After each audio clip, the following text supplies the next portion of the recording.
अस्सलाम वालेकुम जी। पाकिस्तान की फ़ौज के तर्जमान डायरेक्टर जनरल पब्लिक रिलेशन जनाब बाबर इफ्तिखार साहब ने, director general inter services public relation जनाब ISPR जनाब बाबर इफ्तिखार साहब ने प्रेस कॉन्फ्रेंस फरमाई। और प्रेस कॉन्फ्रेंस उनकी बहुत ज़्यादा उसका इंतज़ार था। प्रेस कॉन्फ्रेंस के अंदर ऑन द रिकॉर्ड भी जो उन्होंने सवालों के जवाब दिए, ऑफ द रिकॉर्ड भी जवाब दिए। मेरा ज़ाती इंटरेस्ट था कि अफ़गानिस्तान के बॉर्डर के ऊपर जो सूरत हाल है उसके ऊपर बात करें, लेकिन जब तक कि हम किसी ज़िम्मेदार से बात नहीं कर लेते उसके ऊपर बात करें हम, चूँकि उनकी तरफ से एक ऑन द रिकॉर्ड भी और ऑफ द रिकॉर्ड भी आ गया है रिस्पॉन्स, तो हम उसके ऊपर बात कर लेते हैं। जो ऑन द रिकॉर्ड उन्होंने कहा वो तो ये था कि जनाब हम अफ़गान गवर्नमेंट के जो लोग हैं उनके साथ राब्ते में हैं। हम अपने दादा पोता शो में शायद आपको बता चुके हैं इसके ऊपर कि हुकूमत पाकिस्तान का जो सफारत खाना है मुल्क खुदादाद पाकिस्तान का, जो काबुल के अंदर सफारत खाना है, वहाँ पे जो सफ़ीर साहब मुतय्यन हैं, उन्होंने बाकायदा तालिबान हुकूमत के दफ्तर ख़ारजा को लिखा है कि जनाब ये जो बॉर्डर के ऊपर जो आप हरकतें फरमा रहे हैं या इधर से जो हरकतें फरमाई जा रही हैं, तो उसके बारे में आपके क्या ख्यालात हाय आलिया हैं। क्या हम असी फिर ना ही समझिए, वो ना ही समझिए वाला लतीफ़ा तो आपको पता ही होगा, तो हम फिर ना ही समझें। तो अभी उसका जवाब नहीं आया। देखिए अब वो इसका क्या जवाब देते। ISPR साहब ने जो ऑन द रिकॉर्ड और ऑफ द रिकॉर्ड गुफ्तगू करते हुए दोनों मिक्स ही हो जाएगी, लेकिन चलें, उन्होंने जो कहा, उन्होंने कहा कि हम उनके साथ राब्ते में हैं।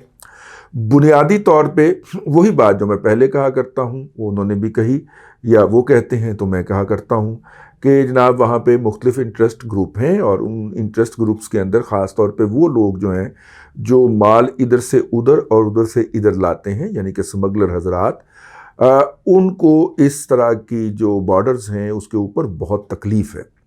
और नॉर्मली ये वो स्मगलर होते हैं जो मुकामी वॉरलॉर्ड्स भी होते हैं और इनके पास असला भी होता है, बंदे भी होते हैं। तालिबान ने जब ट्रक पकड़े थे, कोई 20-21 के करीब असले के जो पाकिस्तान आ रहे थे, उन्होंने जब पकड़े थे, ये बड़े इब्तिदा की बात है, अगस्त के अंदर कोई मेरा ख्याल है 20-21 की बात है, तो उन्होंने उस वक्त ही हमें इन्फॉर्म कर दिया था कि पॉइंट 3.5 रहना, जागते रहना, फिर बाद में शिकवा मत कीजिएगा, तो आपने इसका ध्यान रखना है। तो हम ज़रा मजबूती से इधर खड़े हैं, अपना ध्यान रख रहे हैं। तो उसके अंदर अब उन लोगों की ज़ाहिर है कि कुछ ना कुछ तो कारोबार मुतासर होगा और उनके हाथ में बंदूक होगी तो वो फिर बंदूक तो चलाएंगे। और वैसे भी दुनिया की जितनी जंगें हैं उनकी इब्तिदा जो होती है वो माली मफादात के तहफ़्फ़ुज़ के से ही होती है।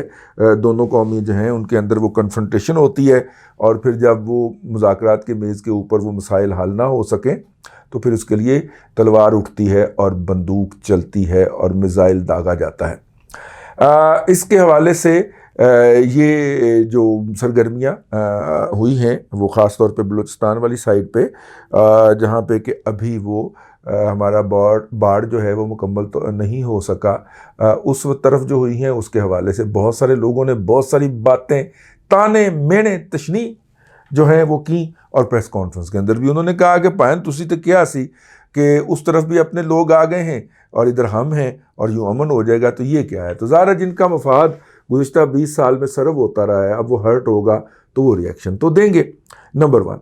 नंबर 2 जो उन्होंने ऑफ द रिकॉर्ड बात कही वो ये है कि हम इन शरपसंदों का पीछा कर रहे हैं, हॉट परसूट कर रहे हैं। हॉट परसूट का लफ्ज़ तो इस्तेमाल नहीं किया जिन्होंने हमें बताया है, लेकिन उन्होंने कहा कि हम इनका पीछा कर रहे हैं, इनको टारगेट कर रहे हैं और इनको चुन चुन के जो है वो ख़त्म कर रहे हैं।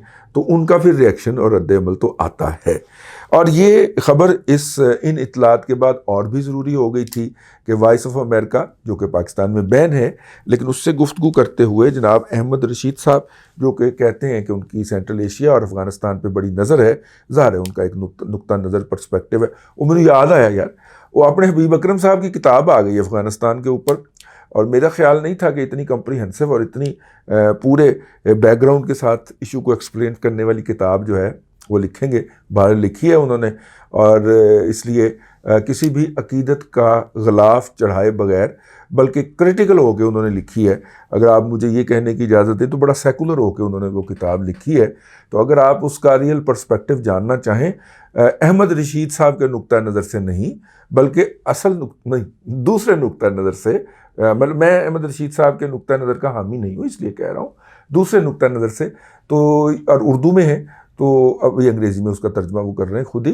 तो इनकी किताब जो है वो बड़ी आजकल मार्केट के अंदर हॉट जा रही है, उसका भी ज़रा मुताला कर लें। तो खैर, अहमद रशीद साहब ने वॉइस ऑफ अमेरिका को से बात करते हुए ये बताया था कि जनाब ये जो गुज़िश्ता दिनों बॉर्डर के ऊपर जो क्लैश हुआ है उसमें पाकिस्तान का जानी नुकसान भी हुआ है। अब जो है अहमद रशीद साहब की अफ़गानिस्तान के अंदर जो पिछली रजीम थी वहाँ पे बड़े डीप रूट्स थे और अब भी ज़ाहिर है यकीनन वो कंटिन्यू कर रहे होंगे। और ये बात खुशनूद अली ख़ान साहब ने लिख भी दी। खुशनूद अली ख़ान साहब भले छोटे अखबार में लिख रहे हों लेकिन आगाह जर्नलिस्ट तो वो हैं, ख़बर तो उनके पास होती है।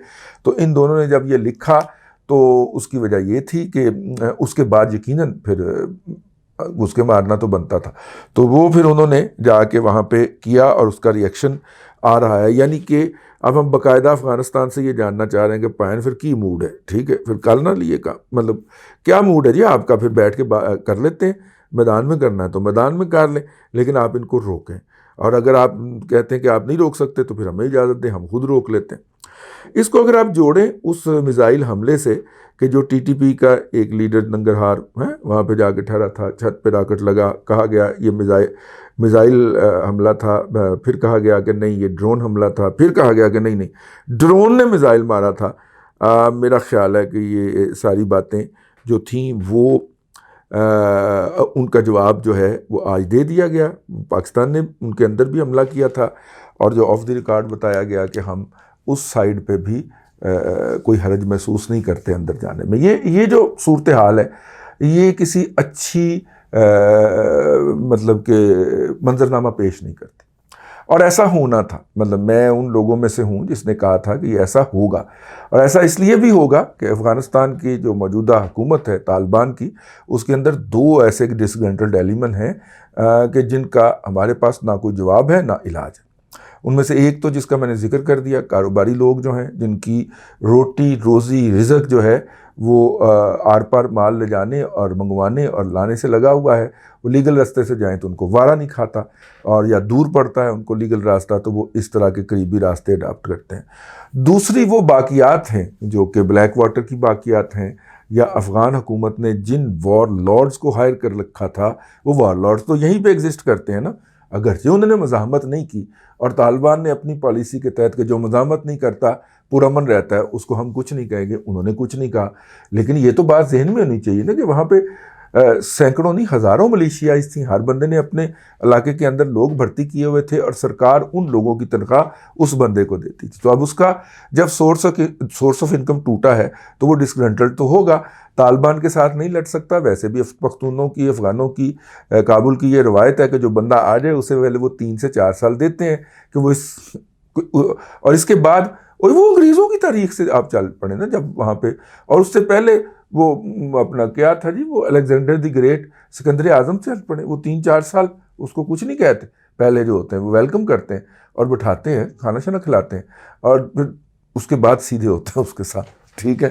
तो वो उनके साथ तो वो सीधे नहीं होंगे, तो सीधे फिर किन के साथ हुए कि जिनसे कुछ उनको मिल सकता है, जिनको वो ब्लैकमेल कर सकते हैं और जिनको वो जो है वो इंगेज कर सकते हैं और सुर्खियों के अंदर आ सकता है। और सुर्खियों के अंदर आना ब्लैक वाटर की उन बाकियात का भी स्ट्रेटजिक नीड है जो कि यहाँ पे मौजूद हैं लेकिन बेरोज़गार हो गए हैं। कुछ को वो साथ ले गए जाते हुए और जिनको वो साथ नहीं ले जा सके वो तो यहाँ पे फिरते हैं, मीर खार कोई पूछता नहीं वाली सूरत हाल में है। तो उन्हें अपनी रेलेवेंसी जनरेट करनी है, ऊपर वालों को ये बताना है कि तनख्वाहें बहाल करें, देखें हमने कितना रौला शौला लगा लिया, कितना हमने कर लिया। जो डीजी साहब ने जो ऑफ द रिकॉर्ड गुफ्तगू की उससे जो तासुर मिला वो यही था कि हम इनको अब मज़ीद ये मौका नहीं देंगे। और सवाल वही है कि भाईजान आप ख़ुद इसको मना करेंगे या हम करेंगे आकर। अब इसका तजिया होना ज़रूरी है कि इसको यहाँ तक आने को दिया गया। अफ़गानिस्तान के अंदर मैंने अर्ज़ किया जितने मलेशियाज़ हैं वहाँ पे ये कोई आखिरी नहीं होगा अगर पाकिस्तान इसके ऊपर काबू पा भी लेता है। इस तरह की स्कम्शिश जो हैं, इस तरह के एलिमेंट्स जो हैं, वो कुछ अर्से के बाद मज़ीद एक्टिव होंगे। अगर अफ़गानिस्तान के अंदर किसी तरीके से खुशहाली पैदा हो जाए जो, या मामला रूटीन के ऊपर आ जाए, तो हो सकता है कि इसके अंदर कमी आ जाए। अफ़गानिस्तान के अंदर भूख बढ़ेगी, डेस्परेशन बढ़ेगी, तो उसके बाद इस तरह के वाक़यात बढ़ेंगे। और इस वक्त पूरे वेस्ट का और अमेरिका का अब तक का यही एजेंडा नज़र आता है। जिस तरह उन्होंने उनके एसेट्स फ्रीज़ किए हैं और बहाल करने में ले तो लाल से काम ले रहे हैं, उससे तो यही लगता है कि वो अफ़गानिस्तान के अंदर डिप्रेशन, भूख और अनारकी बढ़ाना चाहते हैं। तो अगर वो बढ़ेगी तो फिर उसके इस तरह के कॉन्सिक्वेंसेस हमारी तरफ भी आएंगे। ये आखिरी नहीं है, मैंने जैसे कि अर्ज़ किया। और इसके बाद मज़ीद अगर अमन हो भी जाता है, अफ़गानिस्तान और पाकिस्तान की हुकूमतों के दरमियान अंडरस्टैंडिंग हो भी जाती है, तो हम इस पाकिस्तान जो है उसको ज़हनी तौर पे तैयार होना चाहिए कि इसको अगर वो कार्डन ऑफ करके तो क्लियर करेंगे तो इस तरह के और भी बड़ी जगहों पे खुल जाएंगे। ये ख़बरें आएंगी, इसके ऊपर कुछ लोग टपूसियाँ लगाएंगे, कुछ छलांगे मारेंगे, कुछ ताने देंगे, कुछ मेने देंगे, लेकिन इसके ऊपर आपने घबराना नहीं है, इसको इसकी फेस वैल्यू पे लेना है। अल्लाह आपको आसानियाँ अता करे और आसानियाँ खल्क़े